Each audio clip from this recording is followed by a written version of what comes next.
Assalamualaikum warahmatullahi wabarakatuh. Waalaikumsalam warahmatullahi wabarakatuh. Bagaimana kabarnya adik-adik? Baik, Bu. Alhamdulillah baik ya. Nah, Ya, kalau begitu Ibu absen dulu ya. ya, Nizam Al-Fajrin, hadir, Bu. Arsyil Ar-Rahman. Hadir, Bu. Alhamdulillah hadir semua ya. Nah, adik-adik, sebelum kita mulai pembelajaran kita hari ini, ada baiknya kita berdoa dulu. Ketua kelas, tolong pimpin doanya. Bismillahirrahmanirrahim. Amin. Amin. Nah, adik-adik, hari ini kita akan belajar tema 6 dengan subtema Aku dan Cita-Citaku. Nah, tujuan pembelajaran kita hari ini yaitu yang pertama, setelah kita mempelajari materi ini, diharapkan adik-adik semua mampu mengidentifikasi atau mengetahui ciri-ciri puisi dengan benar.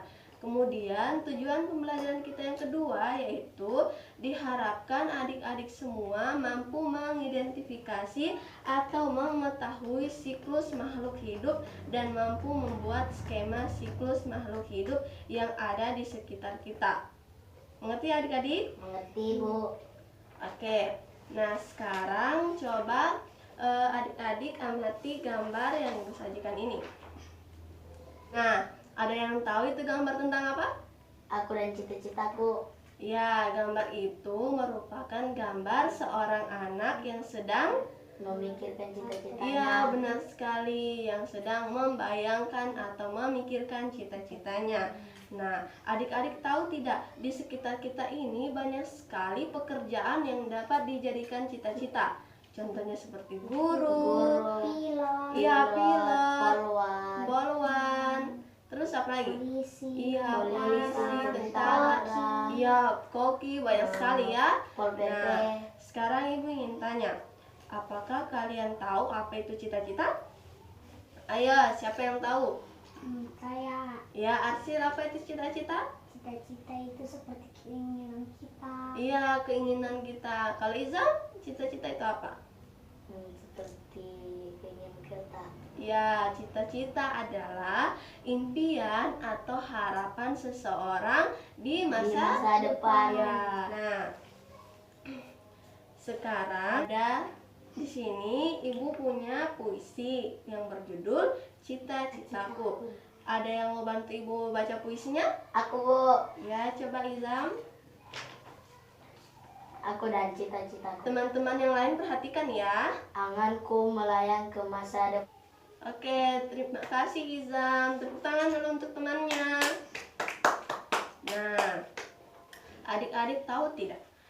Di puisi ini kita dapat mengetahui ciri-ciri puisi. Nah, bagaimana caranya? Caranya dengan kita menjawab pertanyaan-pertanyaan yang telah disediakan. Nah, pertanyaan pertama. Apakah kamu menemukan bahwa teks tersebut terdiri dari kumpulan kata-kata yang tersusun menjadi baris-baris? Jawabannya? Tahu. 1, 2. Ada 5. Ada 5. Dalam satu baris ada berapa kata? 5. Ya, 1, 2, 2, 3, 4, 5. Jadi, Ada Ada 5 kata. 5 ya. kata. Kemudian pertanyaan yang kedua. Apakah kamu menemukan baris-baris tersebut terkumpul menjadi beberapa bagian? 4 bagian. 4 bagian. 4 baris. 4 baris, dalam 4 baris ada berapa bagian? Ada 5 kata. Jadi di dalam puisi ini terdapat 2 bagian. Ini bagian pertama atau bait pertama, dan ini bagian kedua atau bait kedua. Nah, dalam satu bait itu terdiri dari 4 baris, yaitu 1, 2, 3, 4. Nah, bagian kedua atau bait kedua terdiri dari 1, 2, 3, 4. Jadi ada berapa baris di sini? Ada 4. Ada 4. Ya. Kemudian pertanyaan yang ketiga. Tuliskan bunyi vokal dari kata terakhir setiap baris. Nah, sebelum kita menjawab pertanyaan tadi, Ibu ingin bertanya, ada yang tahu huruf vokal itu apa saja? A, B, A, B. Ya, huruf vokal adalah A, I, U, E, O. Nah, bunyi vokal yang sering digunakan pada puisi disebut dengan rima. 5. Jadi bunyi vokal yang digunakan pada puisi disebut apa? Rima. Ya, rima itu ada 3 jenis. Yang pertama, rima dengan pola A, A. Nah, disebut rima sama bunyi. Rima sama Nah, bunyi. contohnya seperti purnama raya, bulan bercahaya, amat cuaca kemaya pada. Nah, kenapa disebut rima dan pola A? Karena coba kita lihat huruf terakhir pada baris pertama sampai baris keempat. Sama ya? A. Ya, sama semua kan? Ya. Nah, itulah mengapa dikatakan rima dengan pola A. Karena dia huruf terakhirnya semua sama. Kemudian yang kedua, rima dengan pola A, B, disebut rima berangkai. Nah, contohnya seperti di malam suram aku mendendam, di pagi berkabut hati berserabut. Kenapa disebut rima dengan pola A, B? Karena pada baris pertama dan baris kedua pada huruf terakhirnya itu sama atau tidak? Sama. Ya, kemudian pada baris ketiga dan baris keempat huruf Beda. terakhirnya itu sama atau Beda. tidak? Coba dilihat baik-baik baris ketiga dan baris keempat huruf terakhirnya sama-sama apa? T, T. Ya, sama-sama T kan? Nah, pada baris pertama dan baris kedua huruf terakhirnya sama-sama M kan? Jadi dia A, kemudian ini baris ketiga dan baris keempatnya beda. Jadi dia A, B. Nah, kemudian yang ketiga, rima dengan pola A, B. Nah, contohnya seperti purnama raya, pungguk merayu, dinda berseloka, ayahda beradu. Nah, kenapa disebut dengan rima dengan pola A, B? Ada yang bisa jawab? Aku Bu Guru. Ya, kenapa Nizam? Coba jelaskan. Karena A, U. Oh ya, jadi kenapa dikatakan rima dengan pola A, B? Karena baris pertama dan baris kedua itu huruf terakhirnya pada kata terakhir berbeda, yaitu A dan U. Oke, kemudian baris ketiga dan baris keempat kata terakhir menggunakan huruf A, U. Ya, benar sekali. Itulah mengapa dikatakan rima dengan pola A, B. Nah, sekarang kita coba menjawab pertanyaan ketiga, yaitu tuliskan bunyi vokal dari kata terakhir pada setiap baris. Nah, coba dilihat pada baris pertama dan baris kedua. Apakah huruf terakhirnya sama? Beda. Hurufnya apa? N dan U. Jadi dia menggunakan pola A, B. Iya, betul sekali. Kemudian baris ketiga dan baris keempat apakah sama huruf Beda. terakhirnya? Jadi dia menggunakan pola A, B. Jadi dia A, B. Nah, kemudian pada bait kedua atau bagian kedua, pada kata terakhir atau huruf terakhirnya sama atau tidak? Beda. Dia menggunakan pola A, B. Oke, kemudian baris ketiga dan baris keempat dia menggunakan pola A, B. Jadi A, B. Nah, di sini Ibu ada percakapan. Ada yang bisa bantu Ibu? Ada. Ya, Izam. Nah, Izam menjadi Lani atau Udin? Aku menjadi Udin. Oke, kalau begitu Ibu Guru Lani ya. Nah, Ya. teman-teman yang lain perhatikan ya. Ya. Nah, Lani, apakah aku bisa mengubah susunan baris dalam puisi itu ya? Menurutku seharusnya bisa Lani, asalkan maknanya kurang lebih sama. Kenapa Lani? Baiklah Lani. Nah, terima kasih Zam. Kasih Bu. Nah, dari percakapan tadi, siapa yang mau jadi dokter hewan? Lani atau Udin? Lani. Ya, benar. Nah, kalau kalian ada tidak yang bercita-cita menjadi dokter hewan? Tidak. Ya, tidak ada ya. Nah, adik-adik tahu tidak apa tugas dari dokter hewan? Aku tahu. Memeriksa Ya, hewan. benar sekali. Tugas dari dokter hewan adalah memeriksa hewan. Nah, di sini ada tidak yang punya hewan peliharaan? Saya. Ya, Izam, hewan peliharaannya apa? Kucing. Kalau Arsil? Kucing.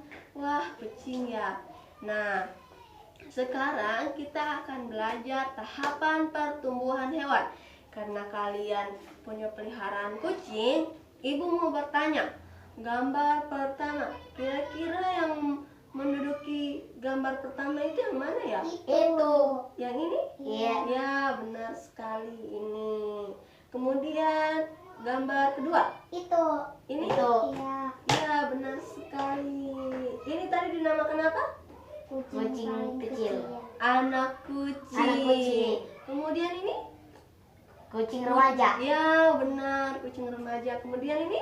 Kucing dewasa. Ya, ini yang terakhir ya. Nah, kemudian gambar kedua. Kira-kira yang pertama yang mana? Itu yang bertelur. Oke, pertama telur. Kemudian yang kedua? Itu Oke, ini apa namanya? Telurnya? anak ayam. Iya, anak ayam. Kemudian yang ketiga kira-kira yang mana? Itu anak ayam remaja. Ya, betul, ayam remaja. Kemudian yang terakhir yang mana? Ayam Mama dewasa. ayam. Ya, mama ayam. Betul sekali. Nah, adik-adik tahu tidak, semua hewan itu pasti mengalami pertumbuhan dan perkembangan. Nah, ada hewan yang mengalami metamorfosis dan ada juga hewan yang tidak mengalami metamorfosis. Nah, hewan yang tidak mengalami metamorfosis dia itu hanya bertambah besar. Nah, contohnya seperti Kucing. ya kucing, Kambing, sapi. Ya, benar sekali. Nah, hewan yang mengalami perubahan siklus makhluk hidup itu atau perubahan bentuk dinamakan metamorfosis. Nah, sedangkan metamorfosis itu terbagi menjadi dua. Yang pertama metamorfosis sempurna dan metamorfosis tidak sempurna. Ya, perbedaannya yaitu pada metamorfosis sempurna, pada saat telur menetas akan berubah menjadi larva. Kecil. Ya, larva yang berbentuk jauh berbeda dari Yang hewan besar. dewasa. Nah, sedangkan metamorfosis tidak sempurna yaitu pada saat telur menetas akan menjadi nimfa. yang sama dengan yang dewasa. Ya, benar. Contohnya apa metamorfosis sempurna? Kucing. Salah. Kucing Kodok. itu tidak mengalami metamorfosis. Contohnya seperti Kodok. katak atau kodok.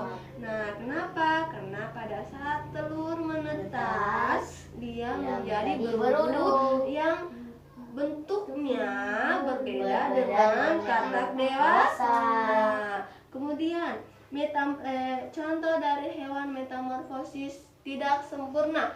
Contohnya seperti kecoa. Kenapa kecoa dinamakan metamorfosis tidak sempurna? Karena dia selesai bertelur menjadi nimfa yang sama dengan yang besar. Iya, benar, karena pada saat telur menetas dia berubah menjadi nimfa yang bentuknya sama dengan dewasa.